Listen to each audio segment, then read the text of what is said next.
Alright, so you have your precision jump and then you have the precision drop. So this is when you're dropping from a high point and falling a decent ways and landing on a small point. Sometimes you need to do this if you need to get down to a lower ledge, and that's your only way to get lower is by doing a precision drop. I'm going to do a tutorial on this move because although it's similar to a precision jump, I feel like it's more dangerous, and there's some other things to keep in mind when doing a precision drop versus precision jump. So the first thing I want you to be aware of when doing a precision drop is that when you're jumping and falling, your trajectory is going to be much different than when you're just jumping straight forward to a precision.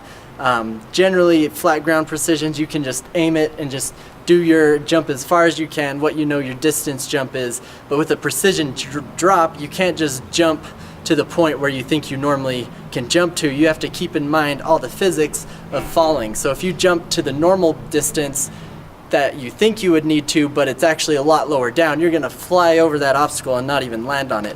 So you have to really be aware of what the physics are, that you have this initial trajectory going out, and then the longer you're in the air for, the faster you're going to start falling and the harsher that drop is going to be. So you just have to learn that through repetition, practicing off lower ledges on flat ground, and then working your way up, getting familiar with what that trajectory feels like so that you can then look at a spot and kind of know instinctively from practice and through years of training what you're going to have to do.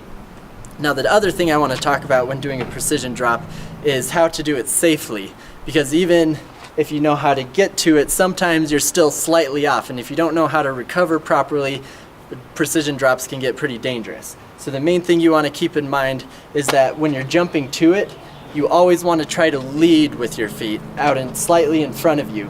So that way, if you're undershooting it, you can always kind of absorb it with your legs to either bring yourself on top of it or at least drop back if you need to.